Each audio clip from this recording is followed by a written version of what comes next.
マイの日本語ポッドキャスト。こんにちは。マイの日本語ポッドキャストへようこそ。マイです。皆さんお元気でお過ごしでしょうか？私は元気です。はい、皆さん突然なんですけど、ストレンジャーシングスっていうドラマ、皆さん知っていますか？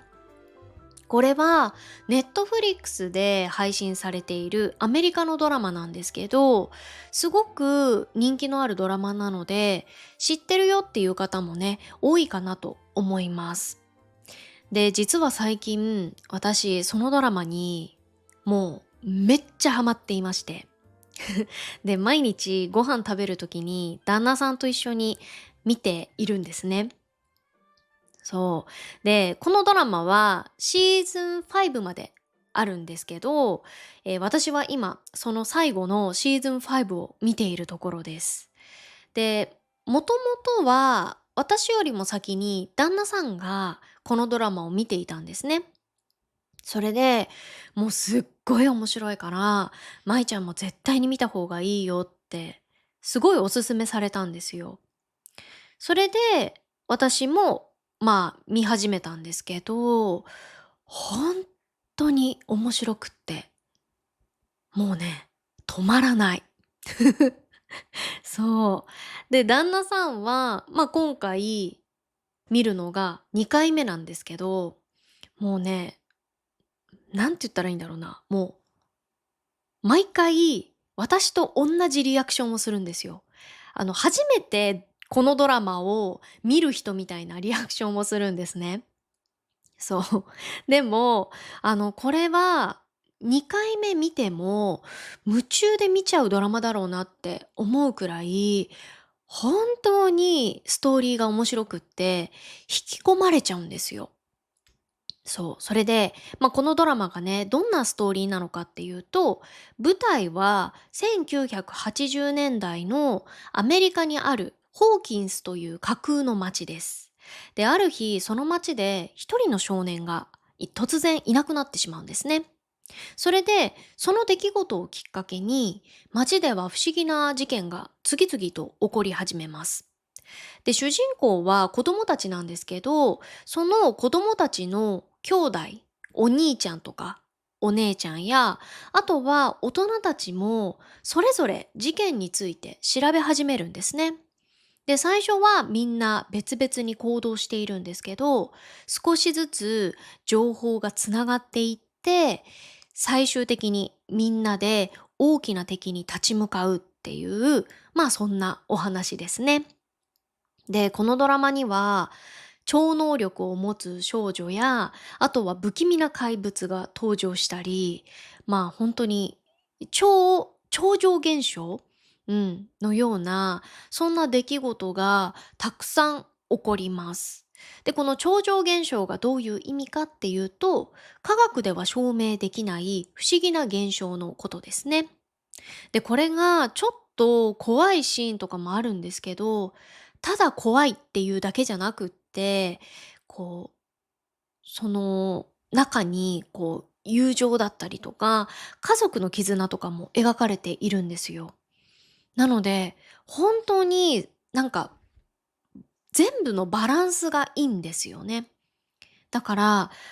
本当に素晴らしい作品なのでね、もしまだ見たことないよっていう方はね、ぜひネットフリックスで見てみてください。本当におすすめです。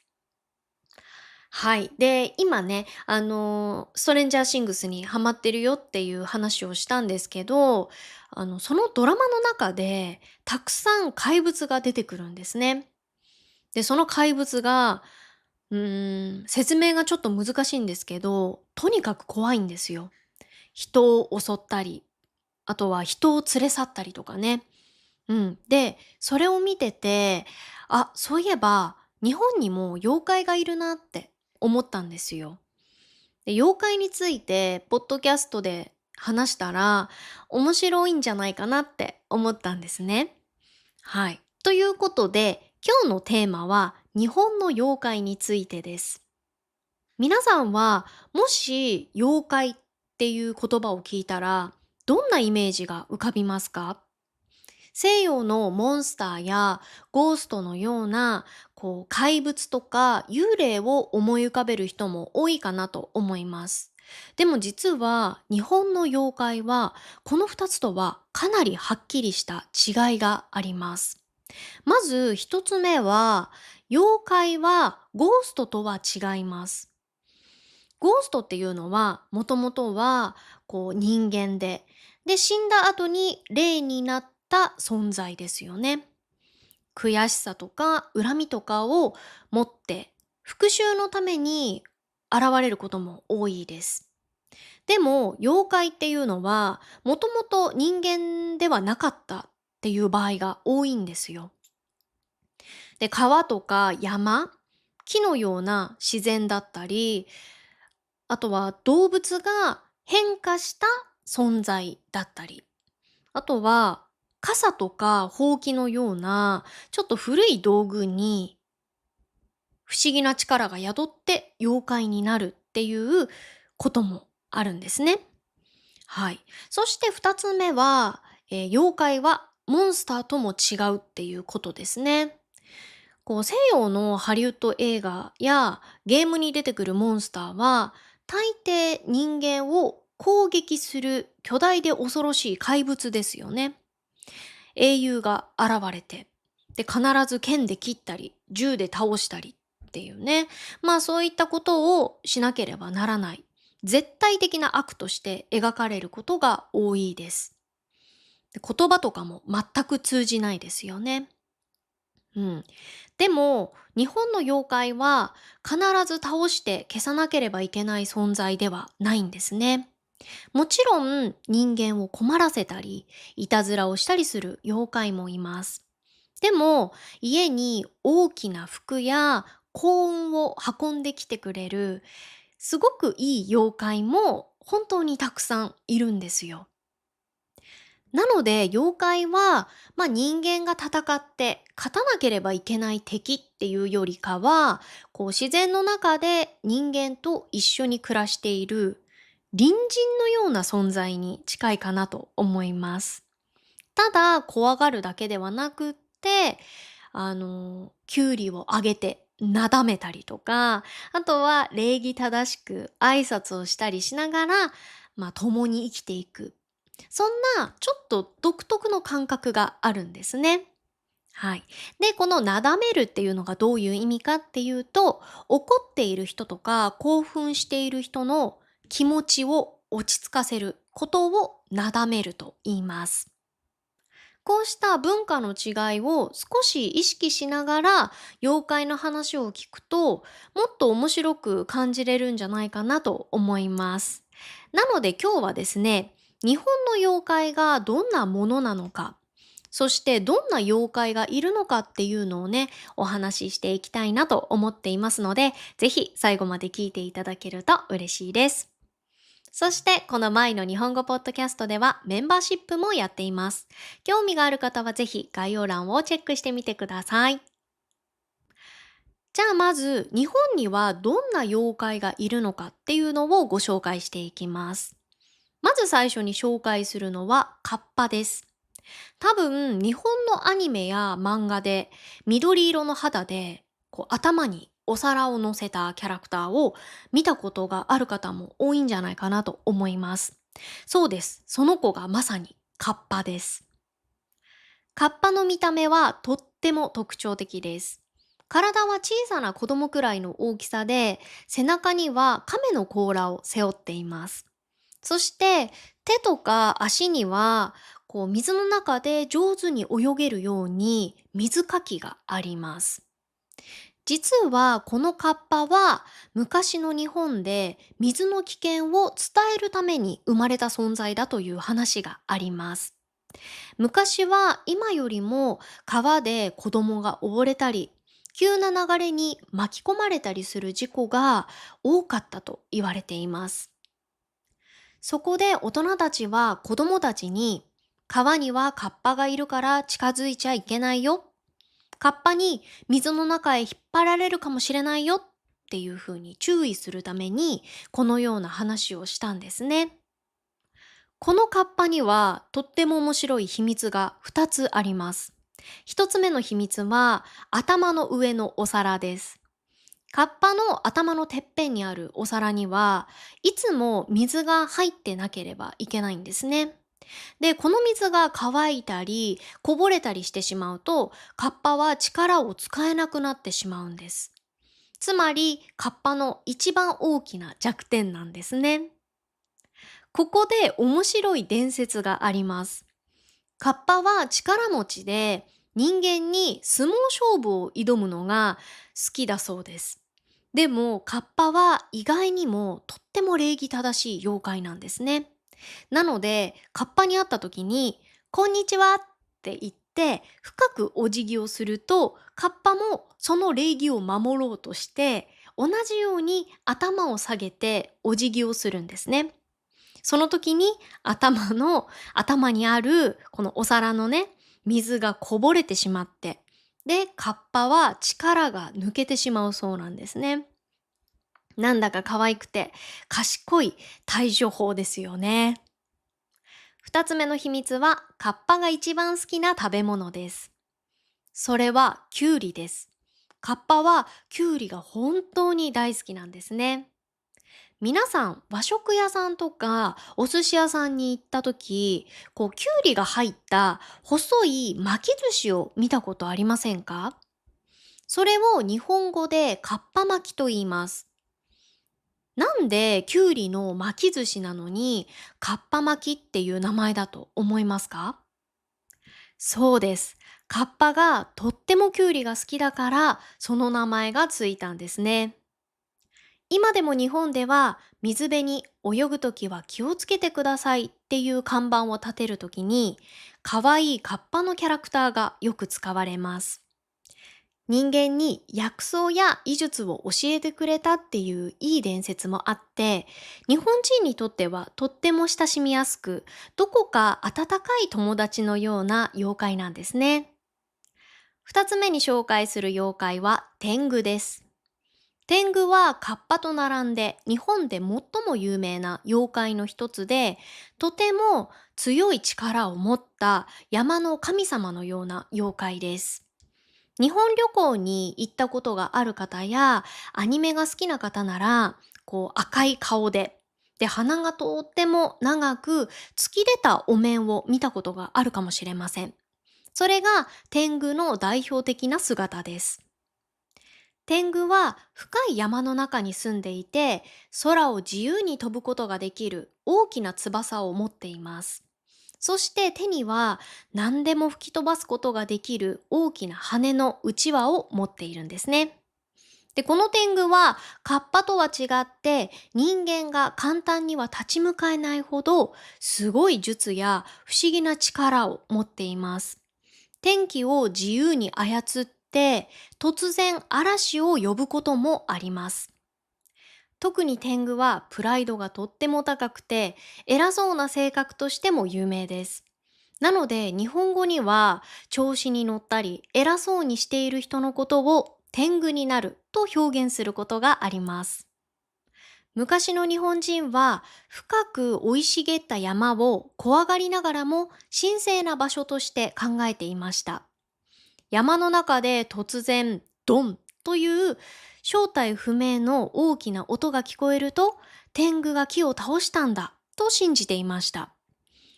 あとは山に行った子供が突然いなくなると、天狗に連れて行かれたんだと考えたそうです。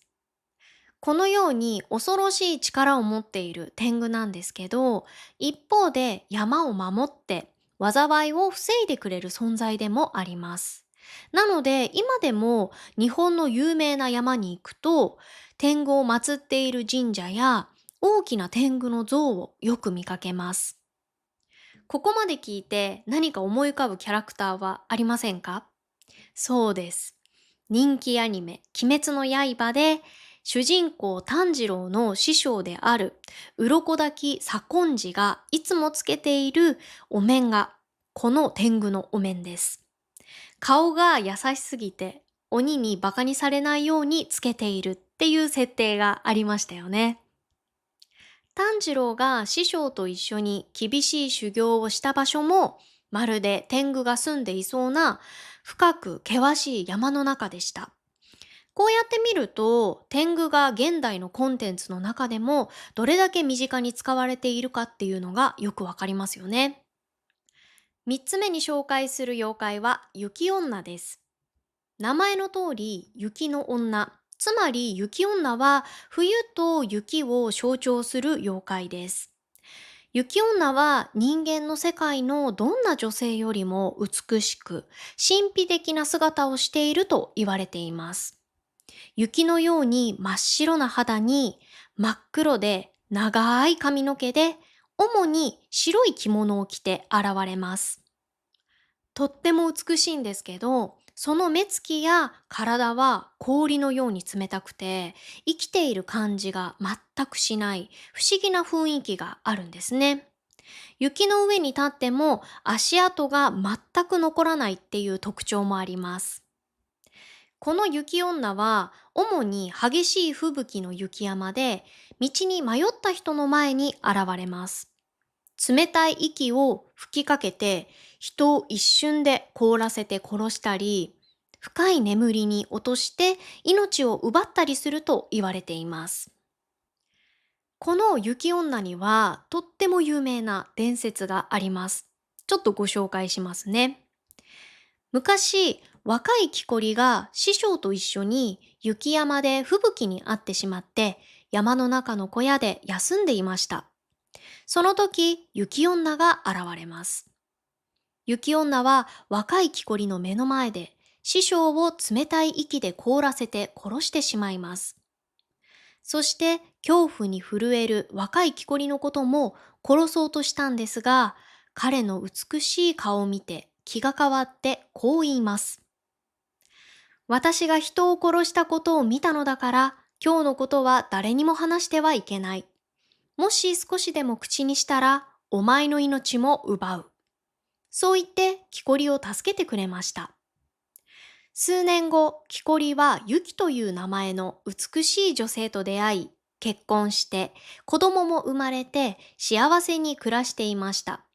ところがある夜、妻の顔を見ていた木こりは、ふと昔の記憶を思い出して、あなたの顔を見ると昔山で見た雪女を思い出すよ、と言って秘密を話してしまいます。その瞬間、妻は悲しそうな表情を浮かべて、雪女の本当の姿に変わります。そして、本当なら今すぐ殺すべきだけど、子供がかわいそうだから生かしておく。子供を大切に育てなければただでは置かない。と言い残して、吹雪となって消えてしまったというお話です。この伝説はとっても有名で、現代のコンテンツでもよく使われています。アニメが好きな方ならおなじみの名探偵コナンでも、雪山の雪女伝説を背景にしたミステリー事件のエピソードがよく登場します。旦那さんにこの雪女の話をしたんですよ。そしたらひどすぎるって言ってたんですね。だから何がひどいのって聞いたら、イケメンだから助けたのがひどいって言うんですよ。じゃあ師匠は何だったんだよ。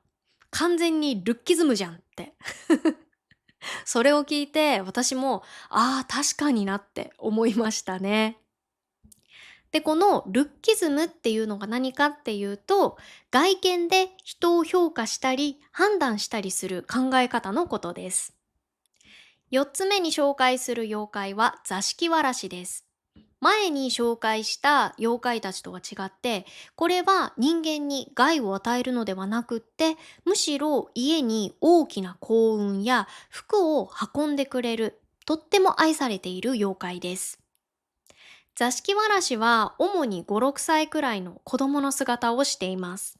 赤い顔で日本の伝統的なおかっぱ頭をしていて、可愛い着物を着ていることが多いです。性格もまさに子供そのもので、家の中を歩き回っていたずらをするのが好きなんですね。誰もいない部屋でカサカサと音を立てたり、あとは夜中に寝ている人の枕をひっくり返したりする可愛らしいいたずらをするそうです。この妖怪の一番大きな特徴は、その家が豊かになるか、それとも没落してしまうかを左右する存在だっていうことですね。座敷わらしは主に古い家の奥座敷や蔵の中に住んでいて、この妖怪がいる家は必ず大きく栄えてお金持ちになるっていう伝説があります。逆に座敷わらしがその家を出て行ってしまうと、その家は一気に没落してしまうと言われています。そのため、昔の日本のお金持ちたちは、この小さな妖怪が家を出ていかないように、部屋にお菓子やおもちゃを丁寧に備えて大切にもてなしたそうなんですね。福を呼ぶ妖怪なので、現代のコンテンツでもとっても親しみやすいマスコットとしてよく登場します。海外でも有名なアニメクレヨンしんちゃんや妖怪ウォッチなどでも、主人公の家族に福をもたらしたり、一緒にいたずらをしたりする可愛いエピソードの主役として登場することもありますね。実際に日本には座敷わらしが出ると言われている有名な伝統旅館があります。その部屋に泊まると事業が大成功するっていう噂があって、今でもとっても人気があるんですね。それが岩手県にある緑風荘というとても古い伝統旅館です。この旅館の奥座敷は座敷わらしが現れる部屋としてとても有名で、この部屋に泊まると大成功するっていう噂が広まっていました。実際に有名な大企業の創業者や総理大臣もまだ無名だった頃にこの旅館を訪れたと言われるほどで、数年先まで予約が埋まっている大人気の旅館だったんですね。ところが2009年、この旅館で建物全体が全焼するっていうとっても大きな火事が起きたんです。火事が起きると人々は座敷わらしにまつわる最も怖い伝説を思い出しました。それは座敷わらしが家を出ていくとその家は一気に没落するっていう話です。結局妖怪が去ってしまったから旅館がダメになったんだっていうふうに多くの人が悲しんだんですね。でも火事の後、とっても不思議な話が次々と出てきたんですね。まず、すごく大きな火事だったにもかかわらず、宿泊客や従業員の中に犠牲者は一人も出なかったんですね。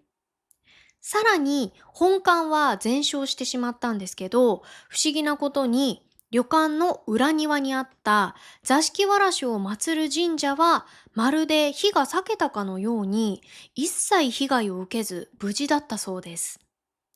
それで人々は妖怪が旅館を見捨てたのではなくって、人々を安全に避難させた後、